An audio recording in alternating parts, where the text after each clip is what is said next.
नमस्ते बच्चों, सभी को स्वागत है स्टडी टेबल में। मैं एंजലിറ്റ്। आज हम देखेंगे एक नई कहानी नंगे पैर എന്ന പുതിയ ഒരു കഥയാണ് നമ്മൾ ഇന്ന് കാണാൻ പോകുന്നത്। ഓക്കെ, നമുക്ക് പാഠഭാഗത്തിലേക്ക് കടക്കാം। दोपहर का समय था। बेबी अपने पलंग पर बैठी खिड़की से बाहर देख रही थी। बीच हॉल में रखे रेडियो में 12:30 बजे की रिकॉर्ड बज रहे थे। शांत माहौल में गीतों के सुर गूंज रहे थे। सामने का बंद फाटक खोलकर पोस्टमैन भीतर आया। अहाते की बजरी पर उसकी आहट सुनाई दी। पोस्टमैन की आवाज़ उसके कानों में आई, पर फर्श पर टाँक के गिरने की आवाज़ सुनाई नहीं दी। बेबी पीछे मुड़ी। ഇവിടെ എന്താ പറയുന്നത്? ഒരു ഉച്ച സമയമായിരുന്നു. ഓക്കെ, ഉച്ച കഴിഞ്ഞൊരു സമയമായിരുന്നു. ബേബി എന്ന് പറഞ്ഞാൽ നമ്മുടെ ഈ സ്റ്റോറിയിലെ പ്രധാനപ്പെട്ട ഒരു കഥാപാത്രമാണ്. ഓക്കെ, ഇതിലെ പ്രധാനപ്പെട്ട മെയിൻ ക്യാരക്ടറാണ് ആര്? ബേബി എന്ന് പറയുന്ന ഒരു പെൺകുട്ടിയാണ്. ആ പെൺകുട്ടിക്ക് ഒരു ഊന്നുവടിയുടെ സഹായത്തോടു കൂടിയാണ് പെൺകുട്ടി നടക്കുന്നത്. നമുക്ക് നോക്കാം, ബാക്കി കഥയിലൂടെ നമുക്ക് ബാക്കി കാര്യങ്ങൾ മനസ്സിലാക്കാം. ഓക്കെ, അപ്പം ഒരു ഉച്ച കഴിഞ്ഞ സമയത്ത് ബേബി എന്ത് ചെയ്യുന്നു? തൻ്റെ കട്ടിലിരുന്ന് ജനാലയുടെ വെളിയിലേക്ക് ഇങ്ങനെ നോക്കിക്കൊണ്ടിരിക്കുകയായിരുന്നു.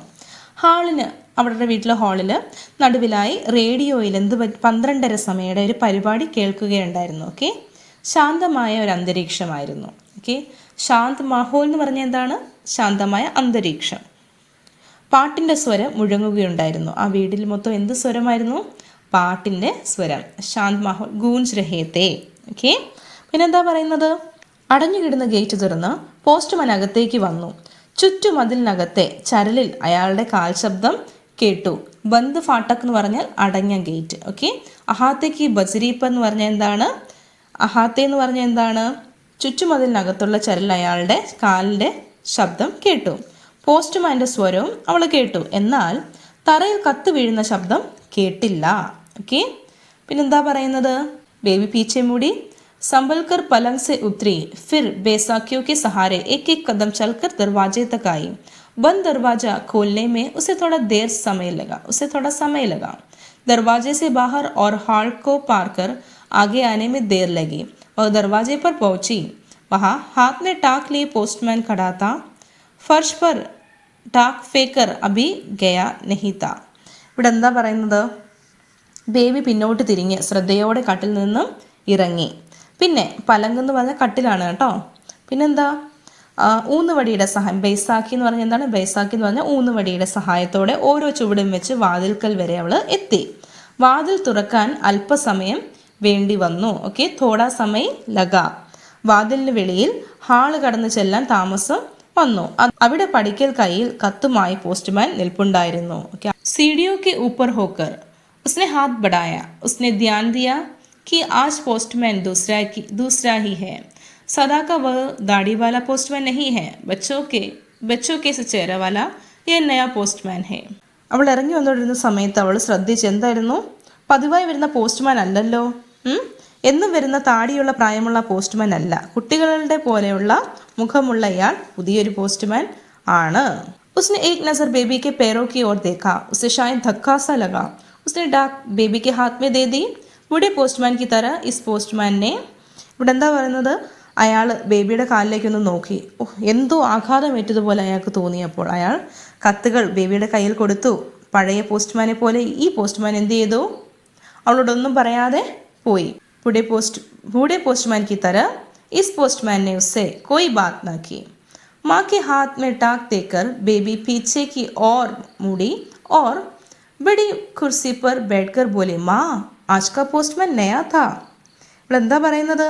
കത്തുകൾ അമ്മയെ ഏൽപ്പിച്ച് പിന്നോട്ട് തിരിഞ്ഞ് ബേബി കസേരയിലിരുന്നു. അവൾ പറഞ്ഞു, അമ്മേ ഇന്ന് പുതിയ പോസ്റ്റ്മാൻ ആയിരുന്നു. അപ്പോൾ എന്താ അമ്മ പറഞ്ഞത്? तो इसमें आश्चर्य की कौन सी बात है? बदल गया होगा. ഇതിൽ എത്ര ആശ്ചര്യപ്പെടാൻ എന്തിരിക്കുന്നു? സ്ഥലം മാറി വന്നതായിരിക്കും. बेबी की माँ ने बालमित्र का नया अंक बेबी के आंचल में रखा। फिर रेडियो बंद करके वह अपने कमरे में चली गई। दोपहर में बेबी को हमेशा अकेलापन लगता। वह किसके साथ बात करे, किसके साथ हंसे, यह प्रश्न सदा ही बना रहता. അതായത് ബേബിയുടെ അമ്മ എന്ത് ചെയ്ത്? ബാലമിത്രത്തിൻ്റെ പുതിയൊരു പതിപ്പ് അവളുടെ മടിയിൽ വെച്ചു. പിന്നെ എന്ത് ചെയ്തു? റേഡിയോ ഓഫ് ചെയ്ത് അവർ സ്വന്തം മുറിയിലേക്ക് നടന്നു. ഉച്ച കഴിഞ്ഞാൽ എപ്പോഴും ബേബിക്ക് ഒരു ഭയങ്കര ബോറടിക്കുമായിരുന്നു. ഒറ്റപ്പെട്ട അവസ്ഥയായിരുന്നു. അവൾ ആരോട് സംസാരിക്കും? ഈ ചോദ്യം എപ്പോഴും ഇങ്ങനെ അവശേഷിക്കുമായിരുന്നു. അപ്പോഴാണ് എന്ത് സംഭവിച്ചത്? ऐसे ही समय में वह बूढ़ा पोस्टमैन आ जाया करता. वह हमेशा ही जल्दी में रहता, फिर भी कभी कभी खिड़की तक जाकर टाक देता. कोई ना कोई परिचित आया देकर ബേബി കോ അച്ഛാ ലഗ്ത. ഈ ഇങ്ങനത്തെ സമയത്താണ് സാധാരണ പ്രായമായുള്ള പോസ്റ്റ്മാൻ വന്നുകൊണ്ടിരുന്നത്. അയാൾക്ക് എന്നും തിടുക്കമാണ്. എങ്കിലും അദ്ദേഹം ജനാല വരെ വന്ന് കത്ത് തരുമായിരുന്നു. പരിചയമുള്ള ആരെങ്കിലും വരുന്നത് കണ്ടാൽ ബേബിക്കൊരു സന്തോഷമായിരുന്നു. इसके बाद तीसरे दिन फिर पोस्टमैन की आवाज़ आई. टाक गिरने की आवाज़ नहीं सुनाई दी. चलती हुई बेबी अहाते में आई. पोस्टमैन अभी खड़ा था. बेबी की ओर देखकर वह मुस्कुराया. बेबी भी हंसी. टाक लेकर बेबी ने पूछा, क्या तुम नए पोस्टमैन हो? जी हाँ.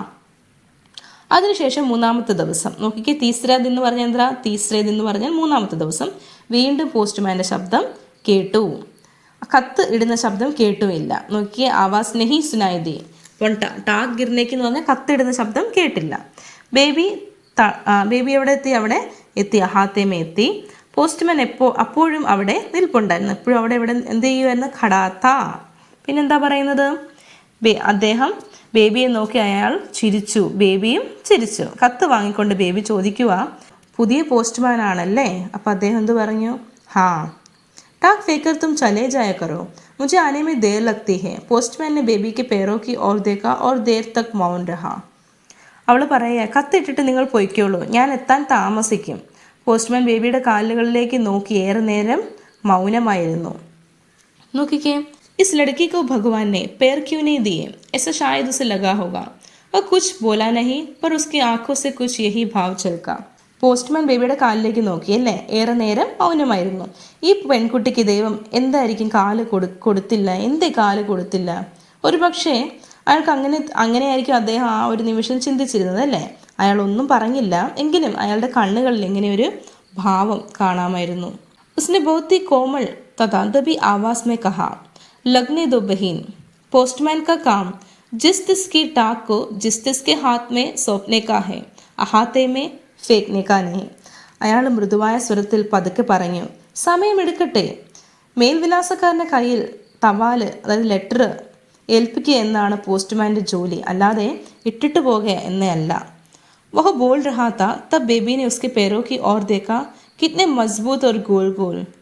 इस पोस्टमैन के पैर कितने अच्छे थे. अचानक बेबी के ध्यान में आया कि वे अच्छे पैर नंगे हैं. इसने पैरों में कुछ पहना क्यों नहीं? ഇങ്ങനെ പറഞ്ഞുകൊണ്ടിരുന്നപ്പോഴായിരുന്നു എന്ത് പറ്റിയത്? അപ്പോൾ ബേബി അയാളുടെ കാലിലേക്ക് നോക്കിയത്. എത്ര ശക്തമായ ഉരുണ്ട കാലുകളായിരുന്നു! ഈ പോസ്റ്റ്മാൻ്റെ കാലുകൾ എത്ര നല്ലതായിരുന്നു! പെട്ടെന്നൊരു കാര്യം ബേബിയുടെ ശ്രദ്ധയിൽപ്പെട്ടു. എന്തായിരുന്നു? അയാളുടെ പാദങ്ങൾ നഗ്നമായിരുന്നു, ഒന്നും കാലിൽ ഇട്ടിട്ടില്ലായിരുന്നു. എന്തുകൊണ്ടാണ് ഇയാൾ ചെരുപ്പിടാത്തത് എന്നവൾ ചിന്തിക്കുക. പോസ്റ്റ്മാൻ लौट गया, सुंदर पग धरते हुए चला गया. बेबी ने सोचा कि कदाचित उसके जूते फट गए होंगे, वे मरम्मत होकर आते होंगे. थोड़ी देर के लिए ही सही, इस तरह से बेबी को अच्छा लगा. टाक लेकर वह कुर्सी पर बैठ गई. पोस्टमैन के नंगे पैर उसके मन में धीरे धीरे चले गया. എന്ത് പറ്റി? പോസ്റ്റ്മാൻ തിരിച്ചുപോയി. ഒരു പക്ഷേ അയാളുടെ ചെരുപ്പ് പൊട്ടിപ്പോയതായിരിക്കും എന്നവൾ വിചാരിച്ചു. കഥാച്ചിത്ത് എന്ന് പറഞ്ഞാൽ എന്താ? ഒരു പക്ഷേ. ജൂത്തെ ഫട്ഗ എന്ന് പറഞ്ഞാൽ പൊട്ടിപ്പോയതായിരിക്കാം. ഓക്കെ, അങ്ങനെ നമ്മൾ വിചാരിച്ചുകൊണ്ടിരിക്കുകയായിരുന്നു. ആ പൊട്ടിപ്പോയ ചെരുപ്പ് നന്നാക്കിച്ച് കൊണ്ടുവരുമായിരിക്കും എന്നവൾ വിചാരിച്ചു. കുറച്ച് സമയത്തേക്കാണെങ്കിലും ശരി. ഈ യുക്തി കൊണ്ട് ബേബിയുടെ മനസ്സിന് സമാധാനമായി. തപാലുമായി അവൾ കസേരയിൽ ചെന്ന് ഇരുന്നു. പോസ്റ്റ്മാൻ്റെ ആ നഗ്നമായ പാദങ്ങൾ സാവധാനം അവളുടെ മനസ്സിൽ നിന്നും മാഞ്ഞുപോയി. ഓക്കെ, പിന്നെന്താ പറയുന്നത്? जाड़ा गया और गर्मी आई. धूप कुछ तेज पड़ने लगी थी. कोलतार की सड़क तपने लगी थी. पर पोस्टमैन आता. उसके पास छाता नहीं, साइकिल नहीं और जूता भी नहीं था. धूप से उसका चेहरा लाल पीला होता. पसीने से उसकी कमीज स्पीड से चिपकी रहती. सूखे अधरों पर वह जबान फिराकर लजीली हंसी हंसता और टाक देकर लौट जाता. धूप से जलते नंगे पैर घूमता रहता. ഇവിടെ എന്താ പറയുന്നത്? തണുപ്പ് കാലം കഴിഞ്ഞുപോയി, ഇപ്പം വേനൽക്കാലമോ ചൂടുകാലമോ. വെയിൽ ശക്തമായി, ഭയങ്കര വെയിലായിരുന്നു. ധൂപ്പ് എന്ന് പറഞ്ഞാൽ വെയിൽ. ഓക്കെ, ടാറിട്ട റോഡ് ചുട്ട് പഴുത്തായിരുന്നു കിടന്നിരുന്നത്. ഓക്കെ, പിന്നെന്താ പറയുന്നത് ഇവിടെ? എങ്കിലും പോസ്റ്റ്മാൻ വന്ന അയാളുടെ കയ്യിൽ കുടയില്ല, സൈക്കിളില്ല, ചെരുപ്പ് പോലും ഉണ്ടായിരുന്നില്ല. വെയിൽ കൊണ്ട് അയാളുടെ മുഖമെല്ലാം ചുവന്നിരുന്നു. വിയർത്ത് നനയ ഷർട്ടെല്ലാം എന്താ പുറത്ത് ഒട്ടിപ്പിടിച്ചിരുന്നു. വരണ്ട ചുണ്ടുകൾ നാവുകൊണ്ട് നനച്ച് അയാൾ ലജ്ജയോടെ ചിരിച്ചു. തന്ന് അയാൾ തിരിച്ചു നടന്നു. വെയിൽ കൊണ്ട് പൊള്ളി നഗ്നപാതനായി. അവിടുത്തെ ആ ഒരു കാര്യം പറയുകയാണ്. ഓക്കെ, പിന്നെന്താ പറയുന്നത്? उसने माँ से पूछा, माँ वो पोस्टमैन नंगे पैर क्यों घूमते हैं? माँ ने कहा, चैन से कोई नंगे पैर घूमेगा बेटी? पैरों में डालने के लिए उसे मिलता ना होगा. അവൾ അമ്മയോട് ചോദിച്ചു, അമ്മേ, ഈ പോസ്റ്റ്മാൻ എന്താ ചെരുപ്പിടാത്ത നടക്കുന്നത്? അമ്മ പറഞ്ഞു, ബോധമുള്ളവരാരെങ്കിലും ചെരുപ്പിടാൻ നടക്കുമോ മോളെ? അയാൾക്ക് ചെരുപ്പ് കിട്ടിയില്ലായിരിക്കും. बेबी ने मन ही मन निश्चय किया कि वह उस पोस्टमैन को नंगे पैर चलने नहीं देगी. यह तय करते ही समय उसे सुखद अनुभूति हुई. ആ പോസ്റ്റ്മാൻ അങ്ങനെ നഗ്നപാതനെ നടക്കാൻ ഞാൻ സമ്മതിക്കുകയില്ലെന്ന് ബേബി മനസ്സിൽ ഉറപ്പിച്ചു. ആ തീരുമാനം അവളുടെ മനസ്സിന് സുഖകരമായ ഒരു അനുഭൂതി നൽകി. हमेशा आने वाली मोची जब घर आया तब बेबी ने उसे पास बुलाया और 5 रुपये उसके हाथ में देकर धीमी आवाज़ में कहा, मुझे इसके जूते बना दो. എപ്പോഴും ആ വീട്ടിൽ വന്നുകൊണ്ടിരുന്ന സ്ഥിരമായി വരുന്ന ഒരു ചെരുപ്പ് കുത്തി വീട്ടിൽ വന്നപ്പോൾ ബേബി അയാളെ അടുത്ത് വിളിച്ച് 5 രൂപ അയാളുടെ കയ്യിൽ കൊടുത്തു. എന്നിട്ട് പതുക്കെ പറഞ്ഞു, എനിക്കിതിനുള്ള ചെരുപ്പ് ഉണ്ടാക്കി തരണം. ഹരീബാനെ സിർ ഹിലാക്കർ കഹാ, ബനാ ദൂംഗാ ബഹീൻ, നാപ് ലേ ലൂം. വഹ് ബോലി, അരെ മേരെ പേർ കാ നഹി, ഫിർ കിസ്കെ ലിയേ? ഹരീബാനെ പൂച്ച. ഹരീബ തലയാട്ടിക്കൊണ്ട് പറഞ്ഞു, ചെരുപ്പുണ്ടാക്കി തരാൻ കുട്ടി, അളവെടുക്കണം. അവൾ പറഞ്ഞു, അയ്യോ എൻ്റെ കാലിനല്ല, പിന്നെ ആർക്ക് വേണ്ടി? ഹരീബ ചോദിച്ചു. ഇസ് പ്രശ്ന को सुनकर बेबी एक उलझन में पड़ गई. उसको लगा कि मानो अब सारा खेल बिगड़ने जा रहा था. अंत में प्रतीक्षा करते हुए मोची से उसने कहा, 2 दिन के बाद आओ. ഈ ചോദ്യം കേട്ട് ബേബി ആകെ ആശയക്കുഴപ്പത്തിലായി. എല്ലാ ശ്രമവും പാഴാകുമെന്ന് അവൾക്ക് തോന്നി. അവസാനം എന്ത് ചെയ്തു? പ്രതീക്ഷയോടെ അവൾ ചെരുപ്പ് കുത്തിയോട് പറഞ്ഞു, 2 ദിവസം കഴിഞ്ഞ് വന്നോളൂ ഹരീബ. മേ മാപ് ദൂങ്കി, ഞാൻ അളവ് തരാം. दूसरे दिन पोस्टमैन आया और थोड़ी देर तक एक कर डाक देकर चला गया. डाक को कुर्सी पर रखकर बेबी अहाते के किनारे आई और सीढ़ियों से नीचे उतर गई. फिर फ्रॉक की जेब से परकार निकालकर जाने वाले पोस्टमैन के पैरों के निशान का नापजोख किया. पैरों की गोलाई आदि का ठीक माप लेकर वह फिर कमरे में आ गई. പിറ്റേന്നാൾ എന്ത് പറ്റി? പോസ്റ്റ്മാൻ വന്നു. എന്ത് ചെയ്തു അദ്ദേഹം? ലെറ്റർ കസേരയിൽ വെച്ച ശേഷം ബേബി സിറ്റ് ഔട്ടിലെത്തി സ്റ്റെപ്പ് വഴി താഴെ ഇറങ്ങി. പിന്നെ ഫ്രോക്കിൻ്റെ പോക്കറ്റിൽ നിന്നും അവൾ എന്ത് ചെയ്തു? ടേപ്പ് അളക്കുന്ന മെഷറിങ് ടേപ്പ് എടുത്തിട്ട് പോസ്റ്റ്മാൻ്റെ നിലത്ത് മണ്ണിൽ പതിഞ്ഞ കാൽപ്പാടിൻ്റെ അളവ് അവൾ എടുത്തു. കാലിൻ്റെ ആകൃതിയുടെ കൃത്യമായ അളവെടുത്ത ശേഷം അവൾ എന്ത് ചെയ്തു? വീണ്ടും മുറിയിലേക്ക് പോയി. ഹരീബ मोची को काम मिला. उसने हिसाब से जूते तैयार किए और बेबी को लाकर दे दिए. तब होली का त्यौहार मनाया जा चुका था. दोपहर को पोस्टमैन कब आएगा इसकी प्रतीक्षा करती हुई बैठ गई. दोपहर को पोस्टमैन आया और बेबी के आने की तरह देखने लगा. धीरे धीरे बेबी आई और पुराने अखबार में लिपटा एक बंडल लेकर अहाते में खड़ी हो गई.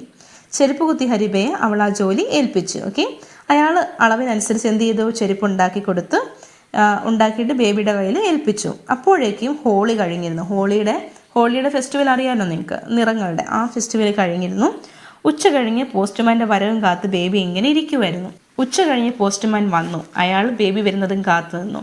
പഴയ പത്രക്കടലാസ് ന്യൂസ് പേപ്പറിൻ്റെ എടുത്ത് പൊതിഞ്ഞ് ഒരു പൊതിക്കെട്ടുമായിരുന്നു, ഒരു ബണ്ടിലായിട്ടായിരുന്നു ബേബി പതുക്കെ അവിടെ സിറ്റ് ഔട്ടിലേക്ക് വന്നത്. ഹമേശ की तरह वह मुस्कुराया और पत्रों का गट्टा उसने बेबी के हाथ में दे दिया. പതിയെ പോലെ ഒന്ന് ചിരിച്ച ശേഷം അയാൾ എന്ത് ചെയ്ത്? കത്തുകളുടെ ആ കെട്ട് ബേബിയുടെ കയ്യിൽ കൊടുത്തു. ബേബി ചോദിച്ചു, ബേബി നോക്കിക്കേ, ബേബിനെ ठोका. अजी तुमने होली का उपहार नहीं मांगा? पोस्टमैन ने कहा, मांगूंगा बहन जी, साहब से भेंट नहीं हो रही है. यह सुनते सुनते बेबी ने पोस्टमैन के हाथ में जूते का बंडल थमा दिया. अचरज से सकपकाकर उसने बंडल खोला.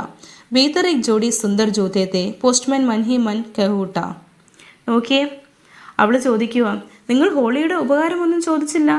ചോദിക്കുക സഹോദരി, സാറിനെ ഇതുവരെ കണ്ടില്ലല്ലോ. ഓക്കെ, അവിടുത്തെ സാറിനെ ഇതുവരെ കണ്ടില്ലല്ലോ. മറുപടി കേട്ട ഉടൻ ബേബി പൊതിക്കെട്ട് പോസ്റ്റ്മാൻ്റെ കയ്യിൽ കൊടുത്തു. ആശ്ചര്യത്തോടെ അയാൾ അത് തുറന്നു. മനോഹരമായ ഒരു ജോഡി ചെരുപ്പ്. അദ്ദേഹം എന്ത് പറഞ്ഞു? അദ്ദേഹം മനസ്സിൽ പറയുക, മൻഹിമൻ എന്ന് പറഞ്ഞാൽ മനസ്സിൽ പറഞ്ഞു, ഇസ് ബച്ചിനെ തോ മുझे നംഗെ പേർ കോ ജൂത്തെ ദിയാ, ഉസ്കെ പേർ നഹീ ഹൈ, വോ മേ കേസെ ദേ സകൂംഗ. അദ്ദേഹം മനസ്സിൽ പറയുക, ഈ കുട്ടി എൻ്റെ നഗ്നമായ പാദങ്ങൾക്ക് ചെരുപ്പുണ്ടാക്കി തന്നു. ആ കുട്ടിക്ക് കാലല്ലേ ഇല്ലാത്തത്, അതെനിക്ക് എങ്ങനെ കൊടുക്കാനാകും? പോസ്റ്റ്മാൻ മനസ്സിൽ ഇങ്ങനെ പറഞ്ഞു. काम खत्म करके वह सीधा पोस्ट ऑफिस गया। बड़े बाबू के टेबल के सामने जाकर बोला, साहब मेरी लाइन बदल दीजिए, सिटी में कहीं भी बदली कर दीजिए. ജോലി കഴിഞ്ഞ് അയാൾ എന്ത് ചെയ്ത് നേരെ പോസ്റ്റ് ഓഫീസിൽ ചെന്നിട്ട് പോസ്റ്റ് മാസ്റ്ററുടെ ടേബിളിനരികിലെത്തി അയാൾ പറയുകയാണ്, സാർ എൻ്റെ റൂട്ട് മാറ്റി തരണം, സിറ്റിയിൽ എവിടെയാണെങ്കിലും മാറ്റം തന്നാൽ മതി. അപ്പം ഈ ഒരു സ്റ്റോറി നിങ്ങൾക്ക് മനസ്സിലായല്ലോ അല്ലേ?